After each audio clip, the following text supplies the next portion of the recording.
Bhagavad Gita, chapter 4, verse 38. Jaya Radha Madhava Kunja Vihari.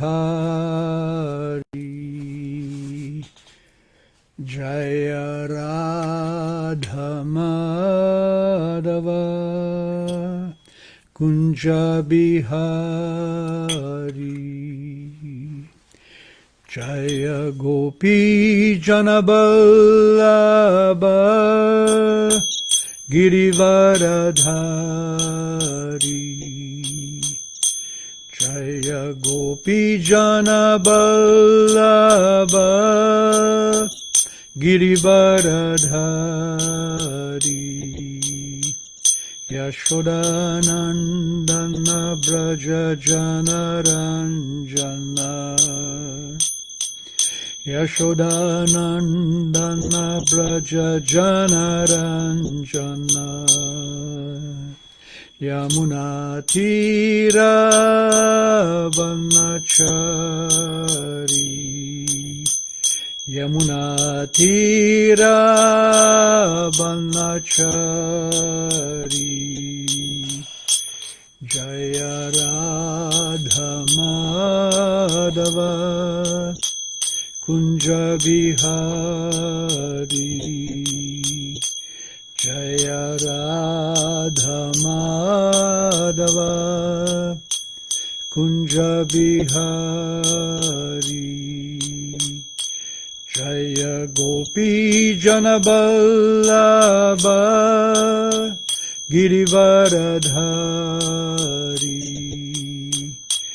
Jaya Gopi Janaballabha Girivaradhari. Yashodanandana Braja Janaranjana. Yashodanandana Braja Janaranjana. Yamunatira Vanachari. Jamunatira Vanachari.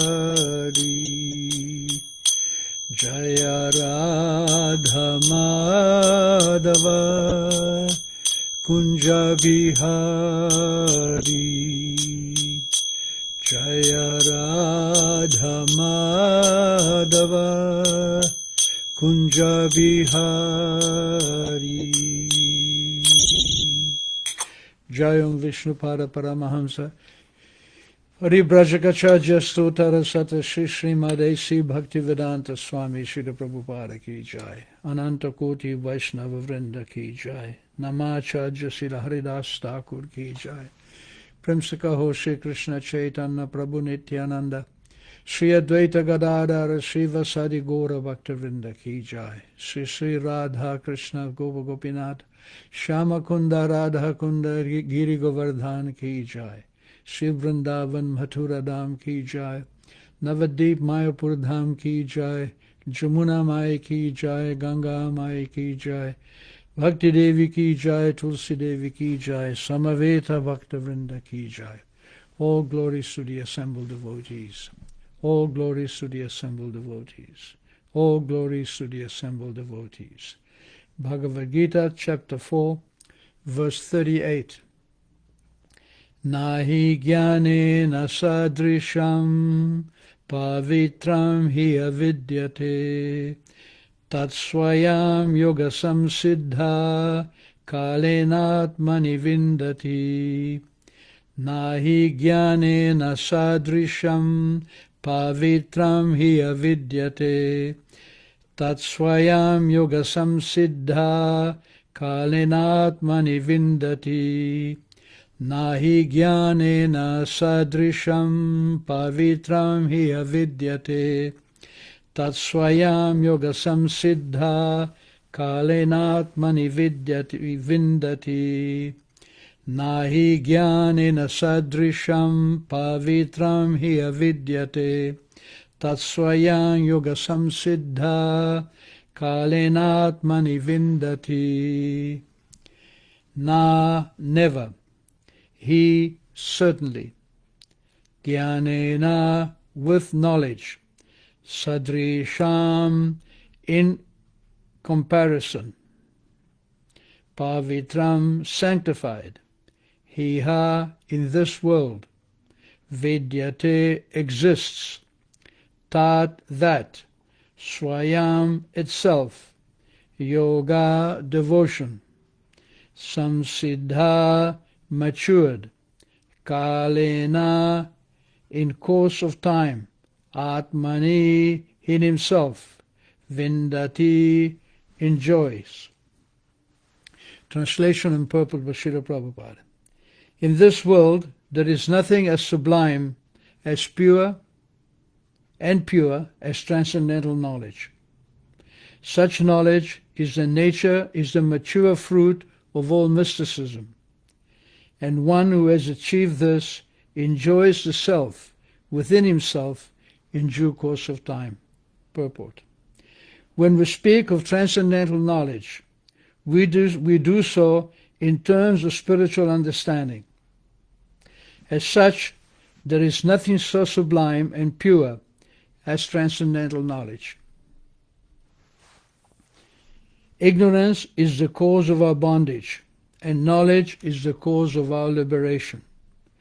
This knowledge is the mature fruit of devotional service, and when one is situated in transcendental knowledge, he need not search for peace elsewhere, for he enjoys peace within himself. In other words, this knowledge and peace are culminated in Krishna consciousness. That is the last word in the Bhagavad Gita. Nahi jnanena sadrisham pavitram hi avidyate tat swayam yoga samsiddhi kalena atmani vindati.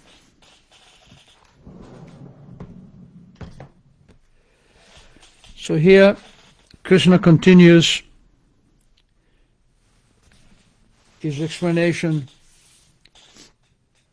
of how we receive knowledge and what is the result of having knowledge. Factually, knowledge drives away all fear. The example given in the Upanishads is that at night we may see a rope and mistake it for a snake, and we become very afraid. Oh, there is a snake, he may not bite me. But once we realize that it is a rope, then the fear of the snake goes away. So this is knowledge. In Sanskrit we have two words for knowledge, jnanam and vidya. And in different parts of the Bhagavad Gita, Krishna explains this knowledge. However, if we study Bhagavad Gita, we see there is no reference to our eternal relationship with Krishna in Goloka Vrindavan. Krishna in the Bhagavad Gita explains that there is another universe, another reality. Parastasmat tu bhavo anyo vyaktu vyaktat sanatana. There is another reality which is eternal, and it is beyond the vyakta avyakta. It is beyond the manifest and non-manifest. The material world is manifested for some time, and it is again non-manifested. Just like sometimes I have this body, when I die the body is finished. Similarly, the body of the universe, when it comes to the end of its allotted time, the universe is wound up. And again there is creation, and again there is annihilation, and again there is creation. So this is called vyakta avyaktat. But beyond this coming and going nature, there is parastasmat, something which is para, which is beyond. So, and when we understand this, parastasmat bhavanyo vyakto vyaktat sanatana, then nakshyastu yas, forget the verse, but anyhow, Krishna is saying that our spiritual nature is the reality and the material nature is temporary. However, in the Bhagavad Gita, there is very little explanation of the spiritual nature beyond the fact that we are spirit souls and that Krishna is the Supreme Spirit. Now, Krishna speaking Bhagavad Gita is Vasudeva Krishna. Krishna has two aspects. One aspect is Swayam Krishna, he never leaves Vrindavan. Vrindavanam parityajya na ekam param gacchati. That Krishna doesn't take one step outside Vrindavan. So the Krishna that goes from Vrindavan to Mathura to liberate his father and mother by killing Kamsa, and the Krishna that goes on to Dwarka with his associate, the Yadu dynasty, is Vasudeva Krishna. Whereas the Gopal Krishna, he remains always in Vrindavan, and that Vrindavan is a closed shop. Krishna in Vrindavan has practically no independence because he's totally absorbed and controlled by the love of his eternal associates and devotees of Vrindavan. Therefore, in Bhagavad Gita, you find no mention of Goloka Vrindavan. There is no mention of Krishna's father and mother, Yashoda and Nanda Maharaj. There is no mention of the gopis, Krishna's girlfriends. There is no mention of Krishna's Gopa friends. Nothing is there. Only that there is another universe. And if we look at the advancement of knowledge that is coming from the beginning of the cycle of yugas, in the beginning, in Satya Yuga, people were simply meditating on Lord Vishnu. Kritayam dhyayate Vishnum. In Krita Yuga, or in the original, the first of the four yugas, which lasts 1.8 million years, in that yuga, the process was to meditate on the super soul within the heart.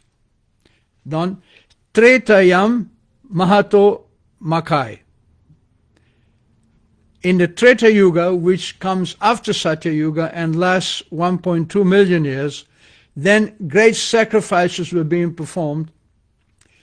And again, in a sacrifice we are performing to satisfy Yagya. Yagya is Yagyavai Vishnu. Vishnu is the purpose of all sacrifices. Even in the first chapter, Krishna underlines this. Bhoktaram Yagya Tapasam. Yagya. Krishna says, I am the Bhoktar, I am the enjoyer of what? Yagya Tapasam, of all sacrifices and austerities. So the process of sacrifices, organized by the kings for the benefit of the subject, was done in Treta Yuga, which lasts 1.2 million years.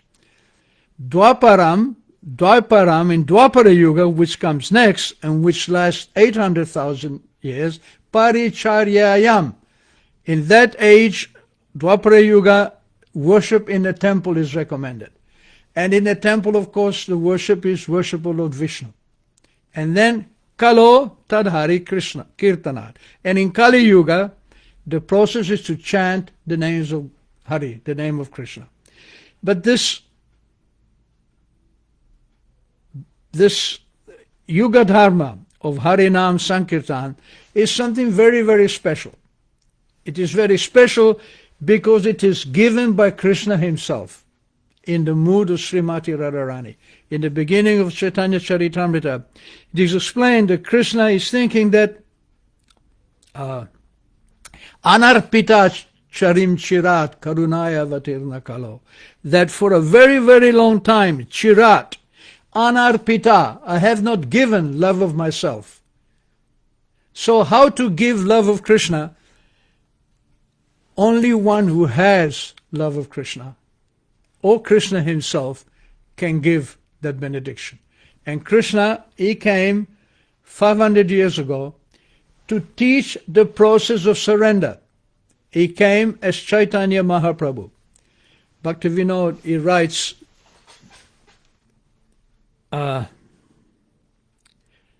Sri Krishna Chaitanya Prabhu Jiva Doya Kori, to give mercy to the living entity, Sa Parshad Swiyadam Sa Avatari. He became, in his own incarnation, bringing his own Goloka Vrindavan, his own entourage, and his own associates. And Atyanta Durlabha Prema Koribaridhan Shikaya Sharanagati Bhakatera Pran. And he came to give this benediction which has never been given before in these yugas. And the benediction is Sharanagati, or the process of surrender. Sharana means to surrender, and Gati means the object or the goal. As I explained before, the Krishna, as the original Supreme Person, as the original reality, is totally bound by love with his associate, with his eternal devotees. He doesn't do any work. He doesn't accept any worship in a temple. It's not any particular deity for creation or maintenance or whatever, like Vishnu. No, he is simply enjoying with his associates. And it is a closed shop. You cannot enter into that unless you have love of God, unless you are qualified. And you can only get love of God from someone who has love of God. And who has the most love of God? Srimati Radharani. She has the most love of Krishna because she is internal pleasure potency. Therefore, Lord Krishna came as himself, but in the mood of Srimati Radharani. And therefore, we are able to understand what is bhakti yoga, what is devotional service in relationship with Krishna as practiced in Vrindavan by the mercy of Chaitanya Mahaprabhu. It is simply mercy. It is the most mercy. If you define the most mercy, the definition must be that the most mercy is the biggest gift, that there is nothing better to be given. Because if there was something more or better to be given, it wouldn't be the most mercy. Okay.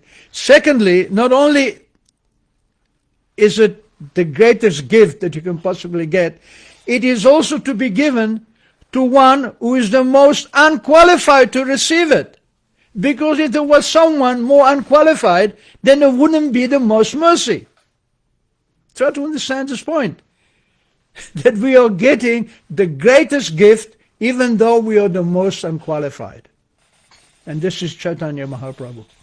When Chaitanya Mahaprabhu came to Jagannath Puri, he met with Sarvabhauma Bhattacharya, who was the Raj Pandit. He was the spiritual instructor of the king. He was one of the jewels in the court of the king, Pratap Rudra. Not only that, he was an incarnation of Brihaspati, who is the spiritual master of the demigods. So he and Mahaprabhu had a discussion of Vedanta Sutra, and in the end, Sarvabhauma became a great, great devotee of Lord Chaitanya. And when that happened, there was a discussion with Sarvabhauma's brother-in-law, whose name was Gopinathacharya. This Gopinathacharya, who was the brother-in-law of Sarvabhauma, was a great, pure devotee of Chaitanya Mahaprabhu. And he had tried to convince his brother-in-law, Sarvabhauma, about devotional service, about bhakti. But Sarvabhauma was too much attached to Gyan or knowledge. In fact, he was the spiritual master of many, many impersonalist sannyasis who were very advanced in knowledge, but not so much in devotion. So when Sarvabhauma became a pure devotee of Krishna by the mercy of Chaitanya Mahaprabhu, Gopinathacharya said, "See, I predicted this." And Sarvabhauma said, "It is only because of you, my dear brother-in-law, because you're a pure devotee. By your mercy, I also received the mercy of Krishna. And Lord Chaitanya was very happy to hear this. Anyhow, after this conversation, Sarvabhauma went to the temple, and because he was the Raj Pandit, he was one of the luminaries, great personality, he got the very best Mahaprasadam from Lord Jagannath, and he sent it with Jagadananda to Chaitanya Mahaprabhu. And along with the Mahaprasadam, he took a palm leaf and he wrote 2 verses, and he sent them along. Before the Mahaprasadam and the verses were delivered to Chaitanya Mahaprabhu, Mukunda Datta, who was one of Lord Chaitanya's intimate friends, intimate devotees from childhood, he saw the palm leaf and he read the verses and he understood so what the implication of these verses were. So what did he do? He took the verses and he wrote them on the wall outside the house of Chaitanya Mahaprabhu. Then he put the palm leaf back, and Jagadananda delivered the prasadam and the palm leaf to Chaitanya Mahaprabhu. Chaitanya Mahaprabhu took the palm leaf, read the verses, and tore it up and threw it away. But outside the house, the devotees were reading the verses on the wall, and they memorized them. And these verses have become a necklace of great jewels around the devotees' necks. And these verses are Vairagya Vidya Nija Bhakti Yoga Shikshardham Eka Purusha Purana Shri Krishna Chaitanya Shariradhari Kripam Buddhir Yasvamaham Prapadye. So Vairagya Vidya, the Lord Chaitanya came to teach detachment based on knowledge. Devotees are detached based on knowledge. We don't perform unnecessary detachment or try to become unnecessarily detached. Simply by understanding and using everything in connection with Krishna, that is a perfection of detachment. So that was taught by Chaitanya Mahaprabhu. Vairagya Vidya, Nija Bhakti Yoga, and his own devotional services. Shikshartam Eka Purusha Purana. The Eka Purusha, the one Lord, the original Lord, Purana, the oldest, our Supreme Father, Krishna. Shikshartam, in the form of Chaitanya Mahaprabhu, he taught this knowledge. Sri Krishna Chaitanya Shariradhari. The Sri Krishna Chaitanya is the body of Krishna Chaitanya, is Lord Krishna himself, Hari. Kripam Buddhir, is an ocean of mercy. Yastvamaham Prapadya, and I surrender to him. So because this verse declares that Chaitanya Mahaprabhu is Krishna himself, Lord Chaitanya tore it up because he took the part of a devotee and he didn't want people to point out that he was God. If somebody said that you are Krishna, he would close his ears and chant Vishnu, Vishnu, Vishnu, to teach us that we shouldn't take Krishna's incarnation cheaply. Krishna's incarnations are all mentioned in the Vedas. Nobody can jump up and say, I am Krishna, I am an avatar. That is bogus. Of course, in India there is an avatar every day. No shortage of gods. Here in the West, we don't have so many gods, but we act as if we're gods, so we might as well. So this is the first verse. And the second verse, Kalan Nashtan Bhakti Yogam Nijanya Pradus Kartum Krishna Chaitanya Nama Avirbhuta Tasya Padaravinde Gadam Gadam Liyatam Chitta Bringa. Kalan Nashtan. Kalan means time. Kalan means to misuse our independence and to be attached to satisfying our senses over a long, long period of time. That dissipates knowledge, even sublime knowledge like Bhagavad Gita. In the 4th chapter, Krishna says to Arjuna that because sa kalineya mahata yoga nashta, my dear Arjuna, because of time, yoga nashta, this knowledge of our relationship with God, has become destroyed.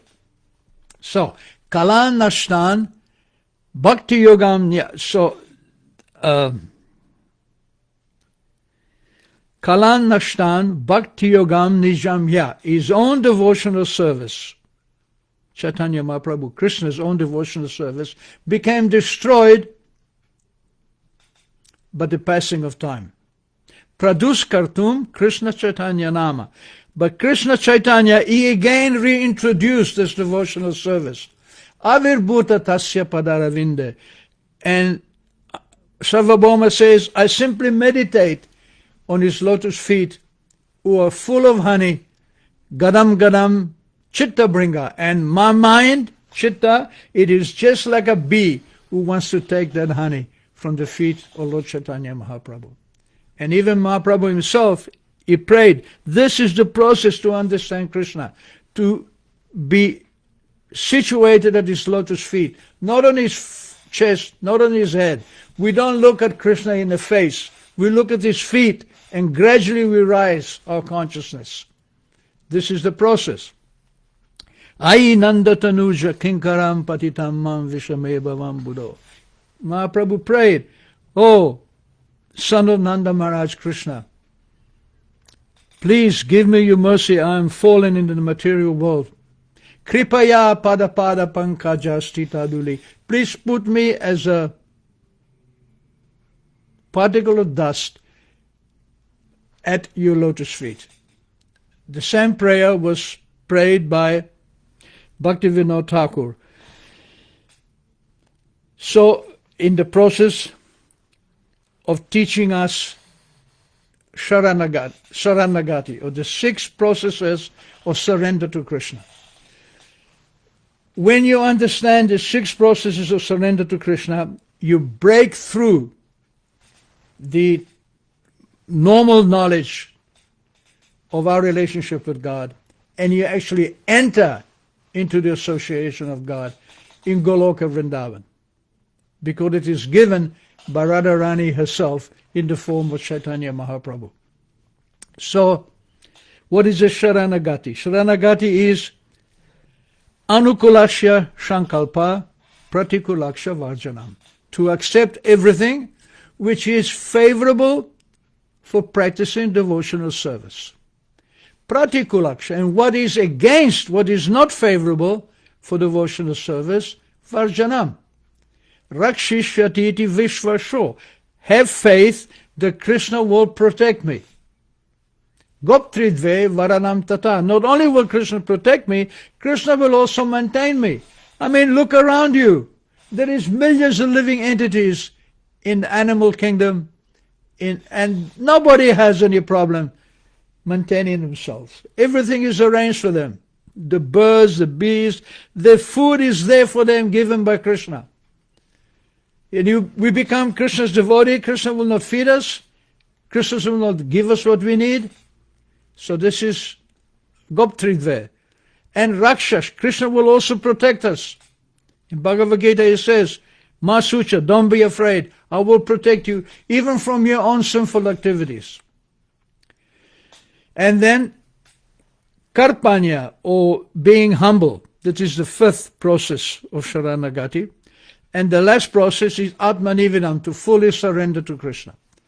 And Bhaktivinoda says, Sharanga Sharanagati, Hoibe Jahar, He, Jahar, Sharanga Sharanagati Hoibe, who has the 6, who understands and who practices these 6 processes of surrender, Tahara Prarthana Shune Sri Nanda Kumar. Nanda Kumar Krishna, he listens to the prayer of this person who practices the process of Sharanagati. So this is what we need to do. We need to practice devotional service through these processes of self-surrender, beginning by hearing and chanting. Shravanam Kirtanam. The key to making progress in the Kali Yuga, in this time when we're living, is to read and understand Srila Prabhupada's books. And read those books like a lawyer reads the law cases. So when he comes to court, he makes his arguments based on the law judgment made in the past. So Prabhupada's books are full of the law that connects us to Krishna. It is full of information and full of instructions. And by reading those books, two things happen. First of all, you get knowledge. And why do you get knowledge? You get knowledge because you satisfy Prabhupada. And you satisfy him through the activity which he most cherished, writing of his books. Thank you very much. So there is no shortage of knowledge. Please read Prabhupada's books, listen to his lectures, and step by step, the process of Saranagati, or the process of self-surrender, will become manifested in your heart. Thank you very much. So we have some comments. Mandi Priyor, Hare Krishna. Vishnivamsa, all glories to the assembled devotees. And our dear preacher, Ananda Swarup Swami. No, Swami X, but anyhow. Funny thing is, there is a saying in India that once a Maharaj, always a Maharaj. Maybe a fallen Swami, that's me. And then Atmavidya Prabhu, my humble obeisance to the assembled devotees. Thank you for the virtual association. Certainly much better than no association at all. That is true. Previous Sunday, I gave the lecture in the temple, so it was a live audience. It was such a difference. Here, speaking to the computer screen, after 30 minutes, I become a little edgy. But in the temple, I just went on and on. There was so much reciprocation. Because we are persons. We are personalities. We are not computers. We are not chips. We are not binary. Yes, no, yes, no. 1 0, 1 0, 1 0. No, we know. We have emotions. We have feelings. In fact, the difference between analog and digital is that digital is perfectly square, but analog is blurred at the edges. Those of you who are photographers will understand this. Anyhow, thank you very much. If you have any more comments, please free to comment, and we'll see you next Wednesday. Hare Krishna.